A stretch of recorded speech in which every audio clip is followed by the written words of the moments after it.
وأيضا قال الرحمن في الفرقان قل لا أسألكم عليه أجرا إلا المودة في القربى وأيضا قال الله تبارك وتعالى إنما يريد الله ليذهب عنكم الرجس أهل البيت ويطهركم تطهيرا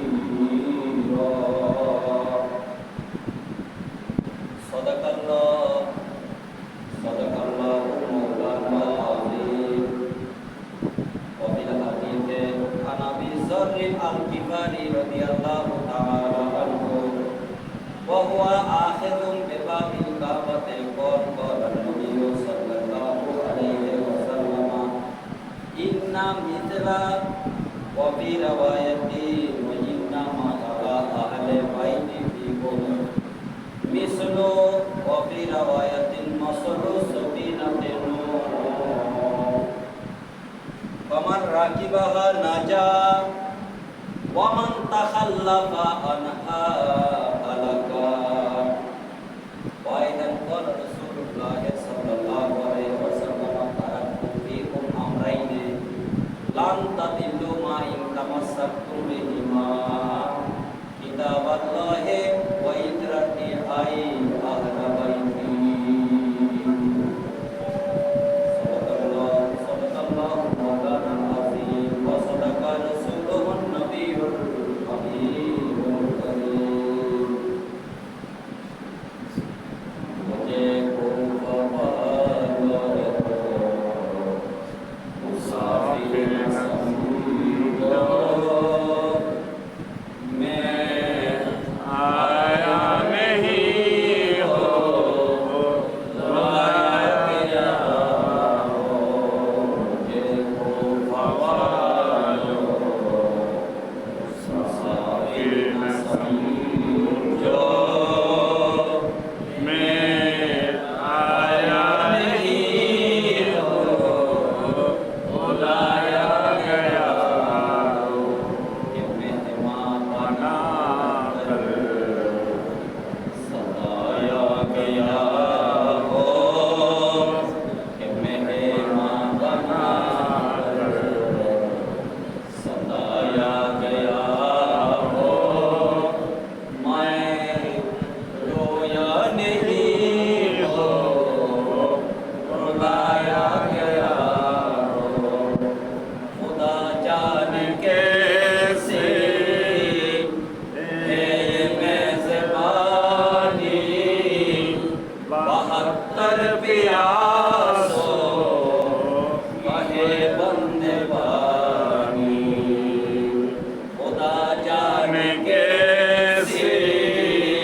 शहादत की मंजिल पाया है मैं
32তম সালানা তথা বার্ষিক উৎসবিক উদযাপন আল্লাহ নবীর দৌহিত্র মৌলালী শের খুদা হযরতে আলী রাদিয়াল্লাহু তাআলা প্রাণ স্পন্দন হযরতে মা ফাতেমা আল বতুল বিনতুর রাসূল সৈয়দা জাহরা তৈয়বা তাহেরা রাদিয়াল্লাহু তাআলা আনহার কলিজার টুকরা বেহেশতে যুবকদের সর্দারদ্বয়ের অন্যতম সর্দার হযরতে ইমামে হুসাইন রাদিয়াল্লাহু তাআলা নবী পরিবারের ৭২ জন সদস্য সহ ৬১ হিজরিতে ইরাকের কারবালার জমিনে নানা জানের হাতে গড়া ইসলামকে আজ ২০২৪ সাল আগস্ট মাসের ৪ তারিখ ১৪৪৬ হিজরি নববর্ষ তথা মুহররমুল হারাম শরীফের আজকে ২৮ তারিখ দিবাগত রজনী গৌসিয়া কমিটি বাংলাদেশ বাগপুকুর ইউনিট শাখা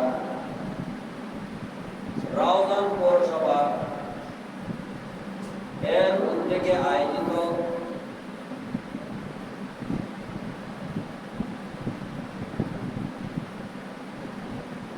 বিশেষ করে আমার ভাই আমার হুজুর কেবলার আশেক যার করে আমার হুজুর কেবলা কদম রেখেছে ভাই মঈনুদ্দিন মোহাম্মদ মুস্তাফা সহ এই এলাকার মুরব্বীরা যারা প্রায় সময় আমাদের মাহফিলে থাকেন, ছোটকাল থেকে আত্মীয়তার সম্পর্ক আমাদেরকে নিজের ছেলের মতো মনে করেন ওই সমস্ত এলাকার মুরব্বীরা, বিশেষ করে স্নাহাস্পদ অনেক আদব এবং ভদ্র এই এলাকারও একটি সন্তান রাউজান উপজেলা কেন্দ্রীয় জামে মসজিদের সহকারী ইমাম হযরতে মাদন হাজী রহমতুল্লাহ নুরানি মাদ্রাসার সম্মানিত মুদাররিস হযরতুল আল্লামা জনাব হাফেজ মাওলানা মুহাম্মদ আব্দুল আউয়াল কাদেরী, আমার স্নাতক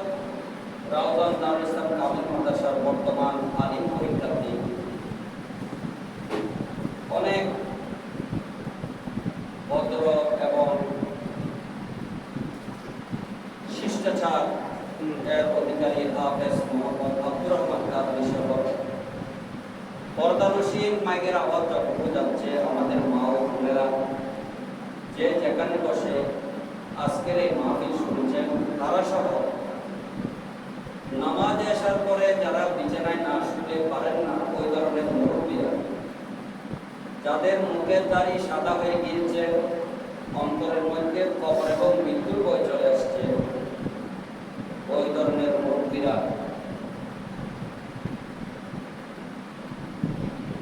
আসসালামু আলাইকুম ওয়া রাহমাতুল্লাহি ওয়া বারাকাতুহু। ওয়া আলাইকুম আসসালাম ওয়া রাহমাতুল্লাহি ওয়া বারাকাতুহু। আপনারা জানেন আমরা রাউজান পৌরসভার বাসিন্দা। এক সময় রাউজানের মধ্যে এই ধরনের মাহফিল আমরা চোখে তেমন দেখি নাই। আমাদের বাপ দাদারা আছেন, মাস ২ মাস পরে একটা মাহফিল হতো। আমাদের মা আমাদের বাবারা আমাদেরকে যেতে দিতেন না, রাস্তার অনেক ভয়, চারিদিকে গোলাগুলি মারপিট অনেক কিছু। আল্লাহর বড় মেহেরবানি, এই এলাকার যিনি মাটি ও মানুষের অভিভাবক, আমাদের অভিভাবক জনাব এমপি মহোদয়ের প্রধানতায় রাউজান পৌরসভার যারা জনপ্রতিনিধি রয়েছেন, বিশেষ করে সম্মানিত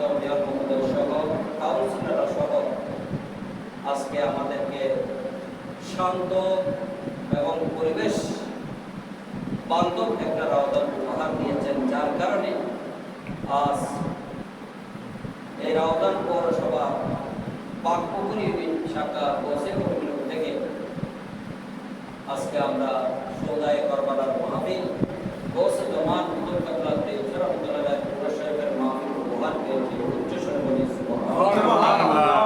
ঠিক কি না আমার বাবারা? কারবালার জমিনে হযরত ইমাম হুসাইন নিজের মস্তক দিয়েছেন। এহিদের হাতে হাত রাখেন না, শির দিয়েছেন, নিজের পাগড়িটা নাফাক হতে দেয়।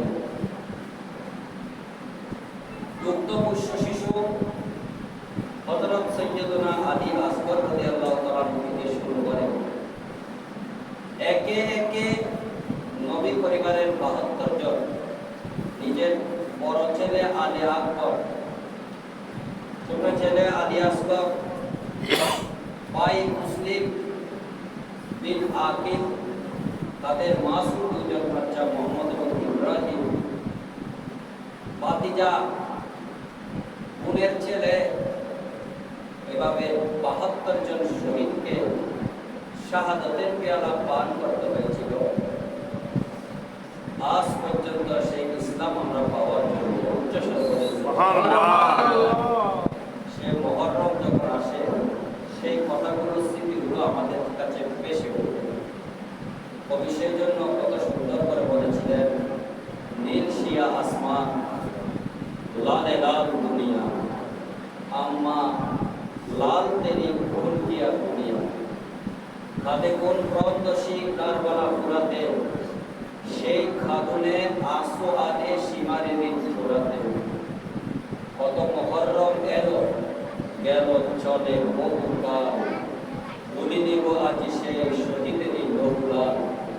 ফিরে এলো আজি সেই মুহররম মাহিনা, ত্যাগ চাই বসিয়া রন্ধন চাইল। উচ্চস্বরে বলে সুবহানাল্লাহ।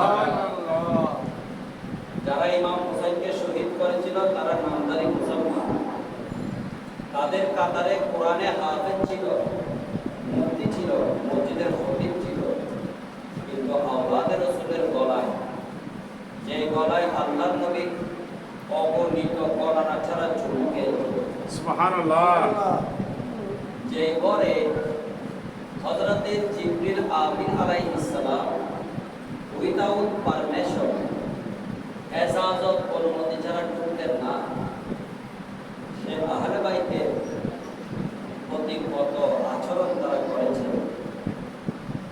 কবি বলতেছেন, বেএজাজত জিনকি গরবে আতে নিহি জিবরাইল,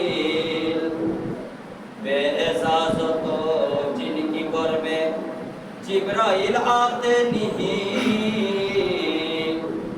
कदर वाले जानते हैं कदर शाने अहले बैत सलात या রাসূলুল্লাহ আলাইকুম সালাম ইয়া হাবিবাল্লাহ আলাইকুম।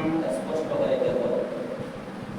মুসলমান বললে কলিমা বললে মুসলমান বলা যাবে না। আপনি কলিমা পড়েছেন, মুসলমান নয়। নামাজ পড়তেছেন, মুসলমান নয়। রোজা রাখতেছেন, মুসলমান নয়। হজ করতেছেন, মুসলমান নয়। মুসলমান হতে হলে এগুলো সবগুলো করার সাথে সাথে আকীদাকেও ঠিক করতে হবে। ঠিক। আপনার আকীদা যদি ঠিক না থাকে, এজিদের বাইশাদা সৈন্য সব নিজেকে মুসলমান দাবি করছে, তবে শরীয়ত ফয়সালা দিচ্ছে সবাই জাহান্নামী। সেজন্য রাসূল পাক বলেছিলেন, ইন্না বনি ইসরাঈলা তাফাররাকাত আলা মা'নাতাই ওয়া সাবিনা ফিরকাতান ওয়া তাফতারিকু উম্মতি আলা তালাসি ওয়া সাবিনা ফিরকা কুল্লুহুম ফিন-নারি ইল্লা ওয়াহিদা। ক্বালু মা হিয়াল ফিরকাতুন নাজিয়াতু ইয়া রাসূলুল্লাহ? ক্বালা হিয়া মা আনা আলাইহি ওয়া সাল্লাম। আল্লাহ রাসূল ইরশাদ করেন, ওগো আমার সাহাবারা, বনি ইসরাইল 72 দলে বিভক্ত হয়েছিল। আর আমার ওই নামদারি আমার কর্মা পাঠকারী মুসলমান হবে 73 দল। কয় দল? 73। কুল্লুহুম ফিন্নার, আর এক জাহান্নাম মে দাখিল হো জায়েগা। সবাই কোথায় যাবে? ইল্লা ওয়াহিদা, এক দল জান্নাতে যাবে। সাহাবারা জিজ্ঞেস করলেন, তো সেই দলটা কোনটা?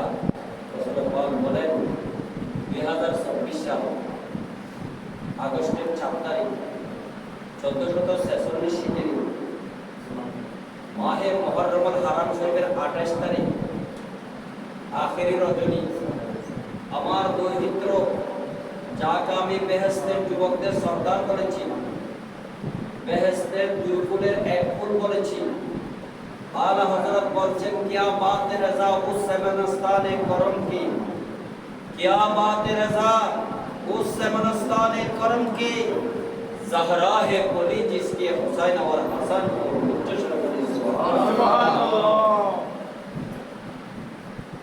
আমার হুসাইনের স্মরণে কারবালার জমিন আমরা দেখি নাই, 61 হিজরিতে আমরা জন্ম লাভ করি নাই, কিন্তু সে হুসাইনকে মহব্বত করে যারা হুসাইনকে স্মরণ করেছেন, ওই স্মরণকারী দল হলো ওই দল যে দলের উপর আমি নবী এবং আমার সাহাবারা রয়েছেন। সুবহানাল্লাহ।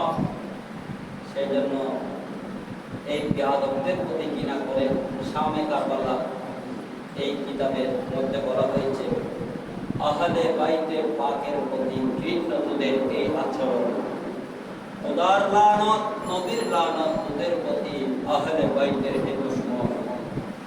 আসমানের ওই কাঁপন জাগে আন্দোলিত এই জমিন, এর আগে কি ঘটেছিল তার বর্ণনা খুব কঠিন। এর আগে কি ঘটেছিল তার বর্ণনা খুব কঠিন। সেই জন্য হাদিসে পাকে আল্লাহ নবী বলেন, মান মাতা আলা হুব্বে আলে মুহাম্মদ মাতা মুকুরা, মান মাতা আলা হুব্বে আলে মুহাম্মাদিন মাতা শহীদান, মান মাতা আলা হুব্বে আলে মুহাম্মাদিন মাতা তাইবান। কেউ যদি নবীর পরিবারকে মহব্বত করে দুনিয়ার জমিন থেকে বিদায় নেয়, তার গুনাহগুলো মাফ করে দেওয়া হবে। কেউ যদি নবীর পরিবারকে মহব্বত করে দুনিয়ার জমিন থেকে বিদায় নেয়, সে নাকি তওবা করে দুনিয়ার জমিন থেকে বিদায় নিল। কেউ যদি আল্লাহর রাসূলের পরিবারকে মহব্বত করে দুনিয়ার জমিন থেকে বিদায় নেয়, সে যেন শহীদ হয়ে মারা গেল। সুবহানাল্লাহ। এর চেয়ে বড় ফজিলত, এর চেয়ে বড় মর্যাদা আর হতে পারে না। আশা করি আপনাদের খেদমতে বা বরকতে কোরআনে পাকে 3টি আয়াত তেলাওয়াত করেছি। একটা হলো সূরা আহজাবের 57 নম্বর আয়াত, আরেকটা হলো সূরা আহজাবের 33 নম্বর আয়াত, আরেকটা হলো সূরা শুরা 23 নম্বর আয়াত। একদম মুখস্থ করে রাখবেন, আহজাব 33, আহজাব 57, সূরা 23 নম্বর আয়াত। আল্লাহ কি বলেছেন? বিসমিল্লাহির রহমানির রহিম, কুল লা আসআলুকুম আলাইহি আজরা ইল্লাল মাওয়াদ্দাতা ফিল কুরবা। হে আমার প্রিয় মাহবুব, আমার বান্দাদেরকে বলে দেন, সকাল এবং সন্ধ্যা, রাত দিন আমি রিসালাত এবং নবুয়তের দায়িত্ব পালন করতেছি। এর বিনিময়ে কোনো টাকা, কোনো পয়সা, কোনো শ্রম, পারিশ্রমিক তোমাদের কাছে আমি নবী চাই না। একটি মাত্র জিনিস চাই, সেটা হলো আমার আহলে বাইতকে মহব্বত করা। সুবহানাল্লাহ। হুজুর আপনারা আহলে বাইত কারা? পুরো দুনিয়ার মুসলমান। মুফাসসিরিনে কারা, মুহাক্কিকিনে এযাব, মুহাদ্দিসিনে কারা অনেক ব্যাখ্যা করেছেন। কেউ বলেছেন আহলে বাইত থেকে উদ্দেশ্য হলো লি খামসাতুল কুতুবি বিহা হাররাল ওয়াবাইল ফাতেমা আল মুস্তাফা ওয়াল মুরতাদা ওয়া ইবনাহুমা ওয়াল ফাতেমা। রাসূল পাক, মা ফাতেমা, মাওলা আলী, ইমামে হাসান এবং ইমাম হুসাইন এই পাঁচজন। আবার কেউ বলছেন না সকল সাহাবা, আবার কেউ বলছেন না নবীর পরিবার বলতে নবীর স্ত্রী, নবীর সন্তান সন্ততি, নবীর সাহাবা, সকল ঈমানদার মুমিনদের। উচ্চস্বরে বলি সুবহানাল্লাহ। আমরা জানি একদিন আল্লাহর নবী নামাজে ফজর আদায় করে একটা ইয়মনিক চাদর পরিধান করে বসে রয়েছে। এই মুহূর্তে ফাতেমা আসলেন চাদরের ভিতর প্রবেশ করার জন্য। হযরতে মওলা আলী শের খুদা আসলেন চাদরের ভিতর প্রবেশ করার জন্য।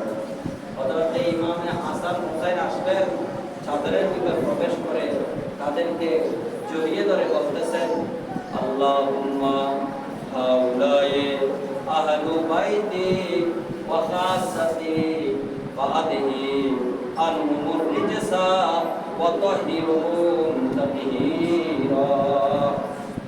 আল্লাহ, এই পাঁচজন হলো আমার আহলে বাইত।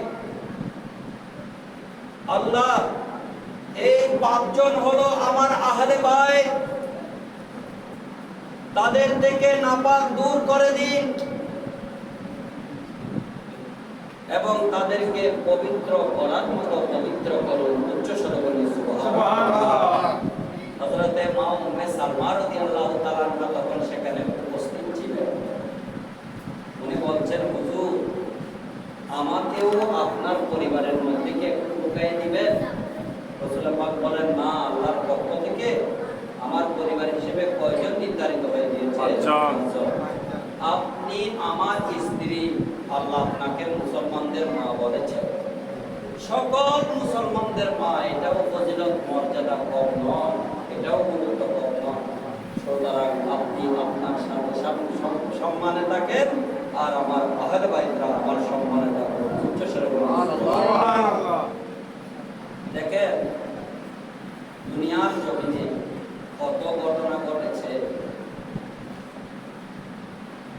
সবগুলো আমাদের জানাও নেই, চর্চাও নেই। বিশ্বের বুকে কতগুলো মনীষী রয়েছে যাদের চর্চা কিয়ামত পর্যন্ত থাকবে।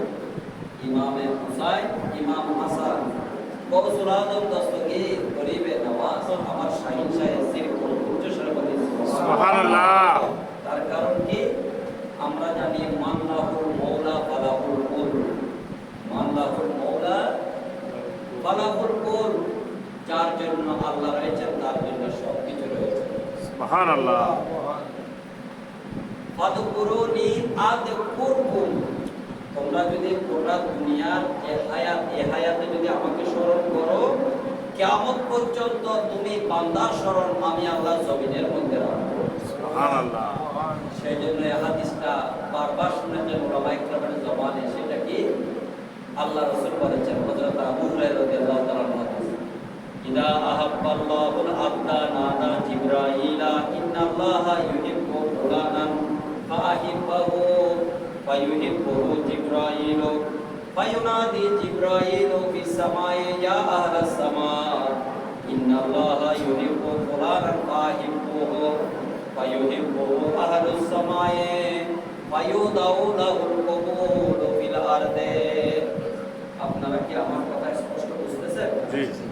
হযরতে রাসূল পাক সাল্লাল্লাহু আলাইহি ওয়াসাল্লাম বলেন, আশা যাকার সামনে সুলাইমান নবীর উম্মত ওরা কিছু শুনে আতে পেয়াদে উড়িয়া যাবে। উনি আর দাদার সমপরিমাণ ভাবন, তারা দাদার সমপরিমাণ ইন আসলে এলাকা মামিটা গ্রুপ করি দাদা না কেউ সরকার গেলা হার কে টিভি স্যার কে গেলা স্যার কে কে পুরো পুরো পুরা রাষ্ট্র সবাই আড্ডা মারতে আর বেশি যে মুরব্বী যদি নতা হ্যাঁ এবারে হনুমাকে না বাদ দিতে মধ্যে আশা সাহার পায় মুস্তফা সাহেবের আব্বা কোনদিন মাহফিল বাদ দিতে মধ্যে হ্যাঁ দুর্ঘটনা নরমী আল্লাহ তাআলা আর হায়াত বাড়াই দিও। এখন আমিন আমিন। আর বড় করে হন আমিন আমিন।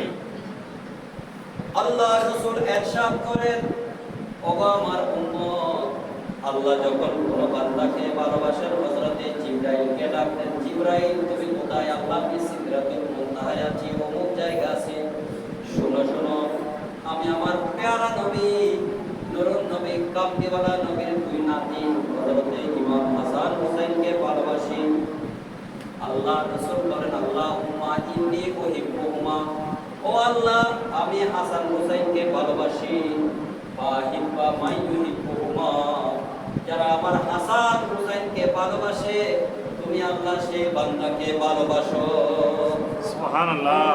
হঠাৎ 3টা বাজে 4টা বাজে মোস্তফা ভাই আমাকে কল দিয়েছে, হুজুর মুহররমের মাসটা চলে যাচ্ছে, প্রত্যেক বছর তো ফোন দিয়ে খবর নেন মাহফিল হচ্ছে কি হচ্ছে না, আজকে একটু যোগাযোগ করেন না। যে দেখেন আশিকের রাসূলের মনে এইভাবে ইমাম হুসাইনকে যে এরকম স্মরণ করতেছে, ইমাম হুসাইন কি আমাদের ময়দানে আপনাদেরকে জাহান্নামে যেতে দিবেন?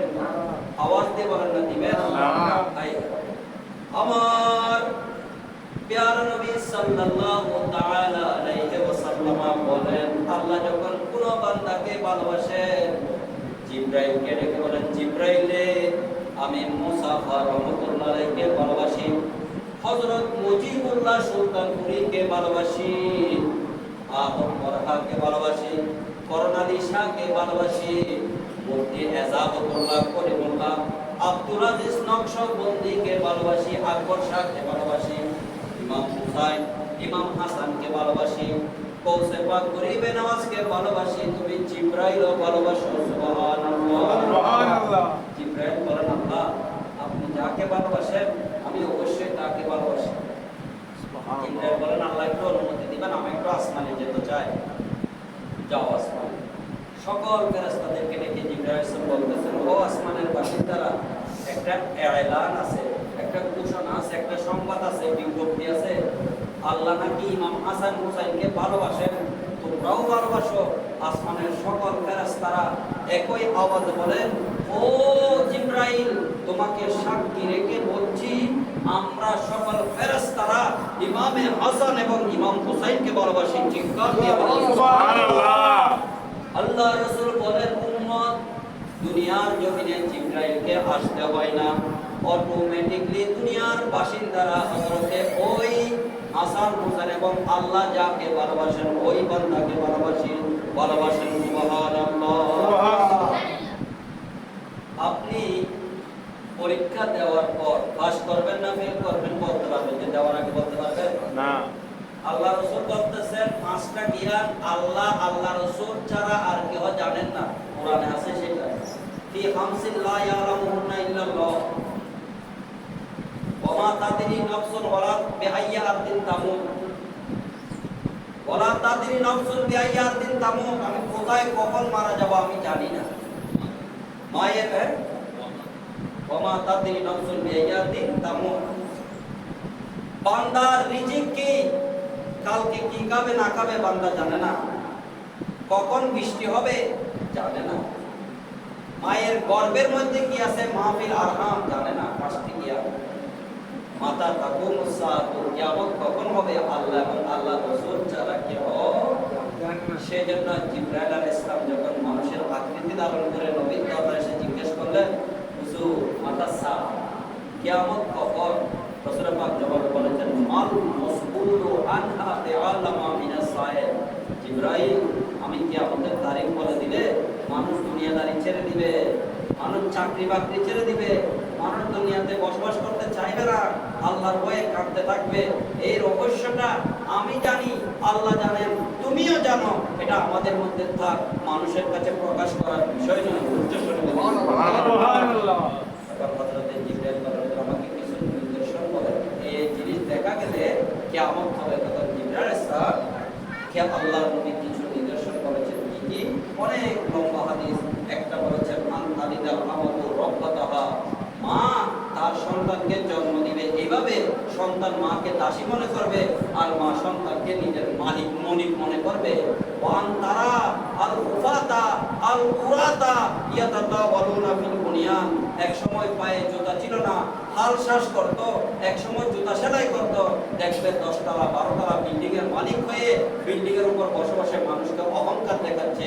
এই ধরনের সময় যখন আসবে উম্মত বুঝতে হবে কিয়ামত অতি সন্নিকটে। উচ্চ স্বরে বলি সুবহানাল্লাহ। পরীক্ষা দেওয়ার পর পাস করব না ফেল করব বলতে পারবো, আমার ভবিষ্যৎ কি হবে আমি জানবো না যতক্ষণ পর্যন্ত না হয়। কিন্তু ইমাম শাহাদাতের ঝঞ্ঝা আল্লাহর নবী যখন ওনাকে বলে নিয়েছেন তখন থেকে রাসূল বলে দিয়েছেন উচ্চস্বরে বলি সুবহানাল্লাহ। क्यों फातिमा ज़हरा को क्यों फातिमा ज़हरा को रुलाते हो कफन में तो बोल तो रहने को दे मोहम्मद की चमन में। হযরতে উম্মে ফজল বলছেন উনি আব্বাস রাদিয়াল্লাহু তাআলা আনহুর স্ত্রী আমার নবীর চাচী আম্মা। उन्हें बोलते या रसूल अल्लाह एक रात को मैंने ख्वाब में देखा है आपकी नूरानी जिस्म मुबारक से गोश्त की एक टुकड़ा को काट कर मेरे गोद में दिया गया। हज़रत उम्मे फजल बोलते हैं हुजूर আমি গতকাল তো একটা ভয়ানক সংবাদ দেখেছি। রাসূল বলেন চাচিমা কি দেখেছেন কি একটু বলবেন? মুসলমানদের ভালো স্বপ্ন নবুয়তের 46 ভাগের একবার, আর যেগুলো খারাপ স্বপ্ন এটা শয়তানের পক্ষ থেকে হয়। বাম দিকে দেখে তিনবার তুতু করে তুতু বলে লা হাওলা ওয়ালা কুওয়াতা ইল্লা বিল্লাহিল আলিল আযীম বলবে, ওই খারাপ স্বপ্ন আর আসবে না। তবে ভালো স্বপ্ন যেটা রুবিয়াল মুমিনে জুজুম মিন সিত্তাতি ওয়া আরবাইনা জুজা মিনান নবুওয়া। একজন মুসলমান যদি ভালো স্বপ্ন দেখে, আপনি আল্লাহর নবীর রওজায়ে পাক স্বপ্নে দেখেছেন, রাসূলের গম্বুজ শরীফ স্বপ্ন দেখেছেন, খানায়ে কাবা স্বপ্ন দেখেছেন, হায়াতুন নবীকে স্বপ্ন দেখেছেন, আল্লাহর রাসূল বলেন একজন নবীর নবুয়তের 46 ভাগের এক ভাগ। উচ্চস্বরে বলি সুবহানাল্লাহ। হযরতে রাসূল পাক বলেন ও আমার চাচি জান কি দেখেছেন? হযরতে উম্মে ফজল বলেন হে আল্লাহর রাসূল আমি গতকাল স্বপ্নে দেখেছি আমার শরীর থেকে আপনার শরীর থেকে এক টুকরা মাংস কেটে আমি উম্মে ফজল রাদিয়াল্লাহু তাআলা আনহার তুলে দেওয়া হলো। সুবহানাল্লাহ। রাসূল পাক বলেন না ভালো দেখেছেন। কি দেখেছেন? ভালো। কি রকম ভালো? আমার মেয়ে বেহেশতের যুবতীদের সরদার যাকে সৈয়দাতুন নিসায়ে আহলিল জান্নাহ বলা হয়, হযরতে মা ফাতেমা এখন সন্তান সম্ভব। একদিন দুই দিনের মধ্যে ওনার একটা সন্তান হবে। এই সন্তান হওয়ার পর এক ফার্স্ট সর্বপ্রথম যার কোলে নেওয়ার সৌভাগ্য হবে সে হবেন আপনি আমার চাচি উম্মে ফজল। এটাই হলো আপনার স্বপ্নের ব্যাখ্যা যে আপনি স্বপ্নে দেখেছেন আমার শরীর থেকে একটা গোশতের টুকরা কেটে আপনার কোলে দেওয়া হচ্ছে। এর ব্যাখ্যা হলো ফাতেমার সন্তানকে সর্বপ্রথম আপনার কোলে দেওয়া হবে। সুবহানাল্লাহ। ইমাম হাসান যখন জন্মগ্রহণ করলেন বেহেশত থেকে নাকি আল্লাহ জিবরিলের মাধ্যমে সাদা একটা পোশাক পাঠালেন। পোশাকের উপর লেখা আছে হাসান। তাহলে হাসানের নাম কে রেখেছে? আল্লাহ। পোশাকও পাঠিয়ে দিয়েছেন কে? আল্লাহ। দেখছেন হযরত উম্মে ফজল বলতেছেন একদিন দুই দিন হলো আমি দেখলাম মা ফাতেমার ঘরে একজন নূরানী সন্তান জন্মগ্রহণ করলো। আমার কোলে দেওয়া হলো, আমি খুশিতে আল্লাহর নবীর কাছে নিলাম রাসূল পাক। সেই সন্তানকে কোলে দিয়ে লিয়াবে দণ্ডান করা হলো। লিয়াবে দেখার মুখের কিছু লালা ওনার মুখে ঢুকিয়ে দিল এবং হাস খুশি হয়ে গেলেন রাসূল। এদের একটা সন্তান দুনিয়া জীবিত ছিল না, বড় সন্তান হাসান এর কিছুদিন পর মুসা। কিছুক্ষণ পর উইদাউট সাউন্ড আওয়াজ ছাড়া কোনো আওয়াজটা নাই চোখ দিয়ে আস্তে আস্তে পানি বের হয়ে নবীর নূরানী মুখকে অতিক্রম করে দাড়ি মুবারক ভিজে বুক পর্যন্ত ভিজে গেল। এখানে একটা মাসালা বলি, কত ভালো পড়াইছে আমাদের ছাত্রদেরকে বুখারী শরীফে। আল্লাহ রাসূল বলেছেন লাইসা মিন্নি মান দরাবা ফুদুদা ওয়া শাক্কাত জিয়ুবা ওয়া দাআ বিদাওয়াল জাহিলিয়া। হঠাৎ কোনো আপনার নিকটাত্মীয় মারা গেছে, মহিলারা বা অনেক পুরুষে পকেট ফেটে গেলে জুয়ুব মানে পকেট, তাদের তাপ্পর লাগাতে থাকে। আল্লাহ তুই আর জান কেন নেস না, এর জান কেন নিয়েছ, এরকম করে তাপ্পর লাগাতে থাকে, চুল টানতে থাকে। কতগুলো মানুষ এনে কান্নাকাটি করাতে থাকে। রাসূলুল্লাহ বলেন ও শখস মেরে কওম সে নিহি, ওই ব্যক্তি আমার দরভুক্ত নয় যে কালের তাপ্পর লাগায়, কাপড় চোপড় পেটে ফেলে মানুষ মারা গেলে আত্মীয় স্বজন আর জাহেলি যুগের ওই সমস্ত চিৎকার করে। এখন রাসূলুল্লাহ সাল্লাল্লাহু আলাইহি ওয়াসাল্লামের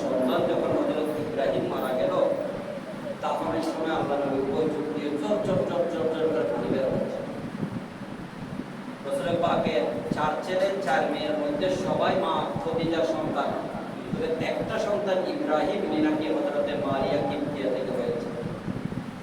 তো সাহাবারা বললেন, হুজুর নিজে মানা করলেন আমাদেরকে, বেয়াদবি মাফ করবেন, আমাদের মা বাবা আপনার জন্য কুরবান হয়ে যায়, নিজে আমাদেরকে মানা করলেন না না কাটতে। ইন্নাল মুন্যাতা লা ইউআদাবু বিবকাই আহলিহি আলাইহি, মৃত ব্যক্তির সামনে বলে চিৎকার দিয়ে কাঁদলে তাকে আযাব দেওয়া হয়। ওপর হাদিসে অন্য একটা আছে, এটা ইহুদিদেরকে দেওয়া ইত্যাদি ইত্যাদি। তো আপনি কেন কাঁদতেছেন? আপনি তো আমাদেরকে মানা করেছেন। রাসূল পাক বললেন, এটা হলো আবেগ, এটা হলো ভালোবাসা, এটা তুমি নিজে নিজে কাঁদতেছো না, আল্লাহর পক্ষ থেকে তোমার ভালোবাসার কারণে সন্তানের প্রতি এটা অটোমেটিক্যালি কান্না আসতেছে। আমি ওই কান্না মানা করেছি, স্যার এদিকে চলে আসেন, আমি ওই কান্না মানা করেছি যে কান্না আওয়াজ দেওয়া হয়, আওয়াজ ছাড়া যদি কান্না হয় তাহলে সেই কান্নার মধ্যে কোনো সমস্যা হবে না। উচ্চ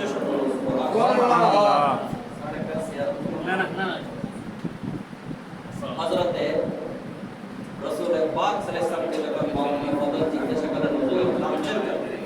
আল্লাহ রাসূল বলেন, হে উম্মে ফজল, আমার সামনে জিবরিল আমিন আলাইহিস সালাম এসেছেন, উনি এসে আমাকে শুভ সংবাদ দিয়েছেন যে আমার উম্মতকে জাহান্নামের আগুন থেকে মুক্তি দেওয়ার মানুষে এই মুসাফা ইবাদতখানা কৌশিয়া কমিটির বাংলাদেশ পাকপুকুর ইউনিট শাখার উদ্যোগে আয়োজিত আজকের এই নুরানি ইমানি ইরফানি মাহফিল, এই মাহফিলের মধ্যে যেই সমস্ত মুরব্বীরা এসেছেন, মাগের আওয়াজ যতটুকু যাচ্ছে মা বোনরা শুনতেছেন এবং তাবাররুকের ব্যবস্থা হয়েছে, টাকা পয়সা খরচ করেছেন, আমার এই হুসাইনের শাহাদাতের বিনিময়ে আল্লাহ তাদের জন্য জান্নাত ওয়াজিব করে দিবেন। সুবহানাল্লাহ। হযরতে জিবরাইল এখন এসে আমাকে শুভ সংবাদ দিয়েছেন, নবীর পর 30 বছর খোলাফায়ে রাশিদিনের যুগ থাকবে, সুন্দরভাবে নবীর সুন্নত মোতাবেক সাহাবারা চলবে, মানুষ জীবন যাপন করবে। 61 হিজরিতে আমার ওই নামদারি কতগুলো উম্মত আমার এই হুসাইনের গলায় ছুরি চালাবে, ওনাকে শহীদ করবে, এই সংবাদ আমার আল্লাহ জিবরিলের মাধ্যমে এখন আমাকে দিয়েছেন, সেই জন্য আমি কাঁদতেছি। কেমন হুসাইন আল্লাহর মসজিদের মধ্যে জুমার খুতবা দিতে দাঁড়াতেন, হুসাইন যখন দৌড়ে আসতেন খুতবাটা বন্ধ করে হুসাইনকে জড়িয়ে ধরতেন। সুবহানাল্লাহ। আচ্ছা চাচা, আর ওনার মসজিদে জুমা পড়ে আর খুতবা দিন আর পুরো বক্ক মাইয়া কইতে মুইয়েছি আর খুতবা বন্ধ করে যদি কয়েকবার দেখতাম যায় আগামী জুমার ওনারা আরো সরে রাখবেন মানে কেন করে ফোন না না তো ফোন মহব্বতে করার মসজিদ খুতবা দিতে গেলে শুরু হবে না হবে। তো আল্লাহ রাসূলকে আল্লাহ নির্দেশ দিচ্ছেন, হাবিব সিজদায় যখন যাবে, ইমাম হুসাইন যখন আপনার পিঠে উঠবে, আমি আল্লাহর ভালো লাগবে না, আপনি যখন উঠবেন হুসাইন পরে যাবে, ব্যথা পাবে। যতক্ষণ পর্যন্ত আমার হুসাইন স্বেচ্ছায় নিজ উদ্যোগে আপনার পবিত্র কাঁধ মোবারক থেকে জমিনে না আসেন, ততক্ষণ পর্যন্ত আপনি সিজদা দীর্ঘ করবেন, লম্বা করবেন। কারণ হুসাইন পরে গেলে আমি আল্লাহ কষ্ট পাবো, আমার আরশ কেঁপে উঠবে। সুতরাং যতক্ষণ দেরি হয় ততক্ষণ পর্যন্ত আপনি অপেক্ষা করবেন। সুবহানাল্লাহ। হুসাইন পরে যাবে, সেই জন্য খুতবা বন্ধ করে আল্লাহর নবী দৌড়ে গিয়ে হুসাইনকে হাসানকে ধরতেন। সেই জন্য একদিন কুলে বসে রাসূল পাক সাল্লাল্লাহু আলাইহি ওয়াসাল্লাম বাচ্চাদেরকে আদর করতেছেন, একদিকে নাতি আর একদিকে ছেলে, একদিকে ইব্রাহিম আর একদিকে হলেন হযরতে হুসাইন। हज़रत जिब्रील कहते हैं हुजूर ये कौन है? रसूल पाक ने फरमाया ये मेरे बेटा हज़रत इब्राहिम है। हुजूर वो कौन है? ये मेरे नवासा हज़रत हुसैन इब्न अली हैदर है। इन्हीं আমার সন্তান ইব্রাহিম, ইনি আমার দৌহিত্র হুসাইন। কেন বলছো জিব্রাইল? হুজুর আল্লাহ সংবাদ পাঠিয়েছেন, अल्लाह ने खबर दिया मुझे कि तू से एक को अल्लाह की दरबार में कुर्बान देना होगा। সুবহানাল্লাহ। দুইজন থেকে একজনকে আল্লাহর দরবারে উম্মতের জন্য বকশিশ করতে হবে। উম্মতের নাজাতের জন্য বকশিশ করতে হবে। আপকা মর্জি হ্যায় এজ ইউর উইশ, আপনার ইচ্ছা কাকে দিবেন? রাসূল পাক বলেন ইব্রাহিম হোসেনকে দিলে তো মা ফাতেমা কাঁদবে, সারাদিন সারা রাত কাঁদবে। মওলা আলী কাঁদবে, হাসান কাঁদবে, আমি নবী কাঁদবো, আমার আল্লাহ কাঁদবে। যাও আল্লাহকে বলে যাও আমি ইব্রাহিমকে কুরবানি দিয়েছি। সুবহানাল্লাহ। 3 দিন পরে হযরত ইব্রাহিম রাদিয়াল্লাহু তাআলা ইন্তেকাল করলেন। রাসূল পাক সাল্লাল্লাহু আলাইহি ওয়াসাল্লাম ने सहाबाए करम को कहा, आए मेरे सहाबियों, मैं हुसैन के लिए इब्राहिम को कुर्बान दे दिया। আমি হুসাইনের জন্য ইব্রাহিমকে কি দিয়েছি? কুরবানি দিয়েছি। অথচ ছোট্ট বাচ্চা এখনো মায়ের দুধ পান করে। কিন্তু খেয়াল রাখিও, ইন্না লাহু মুরদিয়ান ফিল জান্নাহ, বুখারী শরীফ 5 নম্বর পারা শেষে এবং 6 নম্বর পারা শুরুতে আছে যে আল্লাহ পাক বেহেশতের মধ্যে দুধ পান করানোর জন্য আমার ইব্রাহিমের জন্য একজন দায়ী তথা মাতা ঠিক করে রেখেছে। সুবহানাল্লাহ। হযরত মিকাইল আলাইহিস সালাম বলতেছে যে আমি আল্লাহর নবীর দরবারে যাব। কার দরবারে? আল্লাহর নবী। আল্লাহকে বলতেছে আল্লাহ সকলে গিয়ে তোমার নবীর দরবারে গিয়ে রহমত চাচ্ছে, রহমত পাচ্ছে, এক একজন এক এক পুরস্কার পাচ্ছে। আমি মিকাইলকে একটু যাওয়ার সুযোগ দাও। ওয়ালাউ আন্নাহুম ইয যালামু আনফুসাহুম জাউক ফাস্তাগফিরুল্লাহ ওয়াস্তাগফারা লাহুমুর রাসূল লাওয়াজাদুল্লাহ তাওয়াবার রহিমা। হযরত মিকাইল বলেন ওগো আমার আল্লাহ, হায়াতুন নবীর দরবারে একটু যেতে চাই, কারণ নবী ছাড়া কোনো সাহারা নাই। আমরা অনেকবার শুনেছি सारे आफ्ताब जहाँ करते हैं काबे का तवाफ और काबे पढ़ते हैं तवाफ करे वाला तेरा। হজে যায়, উমরাতে যায়, কাবা শরীফ তওয়াফ করে, কাবা বলে ও হাজিরা আমিও একজনের তওয়াফ করি, সেটা হলো হায়াতুন নবী। উচ্চারণ করে সুবহানাল্লাহ। সেজন্য আলা হযরত বলছেন ফৌর সে সুনতু রজা काबा से आती है सदा, अरे मेरे आँख से मेरे प्यारे का रोजा देखो। उच्चारण बोली सुबहानाल्लाह। আল্লাহ বলেন মিকাইল তুমি একটা আশা করছো, যাও আমি তোমাকে অনুমতি দিলাম আমার নবীর দরবারে যাও। আর এদিকে আল্লাহ হায়াতুন নবীকে সংবাদ দিয়ে দিলেন। খবর কয়টা বাজছে? 51। আল্লাহ আমার নবীকে বলে দিয়েছেন ইয়া রাসূলুল্লাহ আজকে আসমান থেকে মেহমান যাবে আপনার দরবারে। রাসূল উম্মে সালমাকে বলেন উম্মে সালমা আজকে দরওয়াজার মধ্যে দাঁড়িয়ে থাকবে, বাহিরের কোনো মানুষ যাতে আমার এখানে না আসে ওদেরকে বলবে আজকে ভিআইপি মেহমান আসবে, আমি সাধারণ মানুষের সাথে আজকে কথা বলবো না, কালকে বলবো। হযরতে উম্মে সালমা আল্লাহর নবীর হুজরা মুবারক, কক্ষ মুবারক রুমের সামনে, দরওয়াজার সামনে দাঁড়িয়ে রইলেন। রাসূল পাক ভিতরে, হযরতে মিকাইল এবং ইসরাফিল আলাইহিস সালাম আল্লাহর পক্ষ থেকে পারমিশন নিয়ে, অনুমতি নিয়ে নবীর দরবারে আসলেন। হঠাৎ কথা শুরু করে দিলেন। এই মুহূর্তে হযরতে হুসাইন ছোট্ট বাচ্চা দৌড়ে এসে আল্লাহর নবীর কাছে, নানা জানের কাছে যেতে চাচ্ছেন। উম্মে সালমা যেতে দিচ্ছেন না, বলে সেখানে মেহমান আছে। ছোট্ট বাচ্চা বুঝতেছেন না, উম্মে সালমাকে একটু হালকা ধাক্কা দিয়ে নবীর দরবারে গিয়ে কোলে বসে গেলেন। উচ্চ স্বরে বলুন সুবহানাল্লাহ। হালকা একটা উম্মে সালমাকে ধাক্কা দিয়ে নবীর কোলে বসে গেলেন। হযরত জিবরাইল এবং মিকাইল এবং ইসরাফিল বলেন হুজুর ये कौन है? রাসূল বললেন এটা আমার সন্তান। ইন্না ইবনি হাদা সাইয়ুকতাকু, আমার এই সন্তান অনতি বিলম্বে শহীদ হবে। আল্লাহ বলেন ওয়াফাদাইনাহু বিযিবহিন আযীম। জিবহে আযীম থেকে অনেকে উদ্দেশ্য করতেছেন ইমাম হুসাইনকে, যে আল্লাহ ইসমাইলের পরিবর্তে হুসাইনকে দিয়ে দিলেন আর ইসমাইলের বংশ দিয়ে আল্লাহ নবীকে পাঠালেন। সুবহানাল্লাহ। হুজুর ইনিকে বলেন ইনি আমার হুসাইন, আমার মেয়ে ফাতেমার সন্তান, বেহেশতের যুবকদের 2 সর্দারের 1 সর্দার।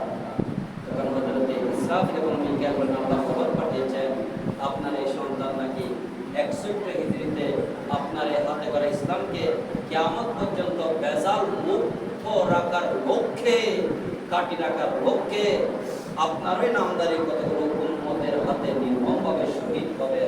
আল্লাহ আমাদেরকে সেই সংবাদ দিয়ে পাঠিয়েছেন। এবং এক বর্ণনায় এসেছে জিবরাইল এনেছেন, আরেক বর্ণনায় এসেছে এই ফেরেশতারা এনে কারবালার এক মুষ্টি মাটি রাসূল পাক সাল্লাল্লাহু আলাইহি ওয়াসাল্লামকে দিলেন, আর রাসূল পাক সাল্লাল্লাহু আলাইহি ওয়াসাল্লাম সেই মাটিগুলো উম্মে সালমার কাছে সংরক্ষণ রেখে বললেন, যেই দিন এই মাটি রক্তাক্ত হবে, বুঝবে সেই দিন আমার হোসেন শাহাদাত বরণ করবে। উচ্চস্বরে বলুন সুবহানাল্লাহ। মাঝখানে দুইটা মাসালা বলে খেয়াল করবে। একটা মাসালা হলো উযু করে টিভি দেখা যায় কিনা। 8টা বাজে উযু বানাইও, 8টা বাজে আর বকর ধরে এসে আজান মানে খবর সাইতে দেখো, এখন তো সংবাদ 24 চ্যানেল 24 সাইতে দেখো দেশের খবর। তখন আস্তে আস্তে চলতে উযু বানাই দাও না, এটা পানি আসার নাই তো করতে পারি কত না উযু এখন বানাই দিল আস্তে আস্তে আল্লাহ আস্তাগফিরুল্লাহ, তুই টিভি চাই দিল না, হয় না নয়? এখন প্রশ্ন হলো টিভি দেখে উযু করে টিভি দেখে নামাজ পড়া যায় কি? ক্লিয়ার হইল মাসালা? জবাব দি আর জামিয়া আমাদের সুন্নিয়া আলিয়া গ্র্যান্ড ইমাম না মুফতি সৈয়দ মোহাম্মদ বশির রহমান হালকা সাইয়্যিদ বড়জুর কইছে মুফতি নো বড়জুর বড়জুর কইছে কত অনেক কথা বলে কইছে হয়তো বড়জুর কইছে এই যে তো কোরআনে নাই হাদিসে না, হয়তো আমি কোরআন হাদিস বুঝি না, আমার বড়জুর কইছে শেষ হবে। বড়জুর কি দলিল না? আমার হুজুর বলতেছে কিতাবের মধ্যে আছে, ফিকহ কিতাব, সংবাদ দেখলে উযু ভাঙে না। আপনি উযু করে সংবাদ দেখেছেন, আবার নতুন করে উযু করে নামাজ পড়তে হবে না, সে উযু দিয়ে নামাজ পড়তে পারবে। ওই সমস্ত ছবি দেখলে, টিভির ওই সমস্ত জিনিস দেখলে উযু করতে হবে যেগুলো বেহায়া, বেগানা নারী, শরীরে কাপড় নাই, কি নাই কাপড় নাই, উলঙ্গ সদর দেখা যাচ্ছে, ওই ধরনের ছবি দেখলে মাঝে মধ্যে নাটক টাটক নদে দেনা নদে আবার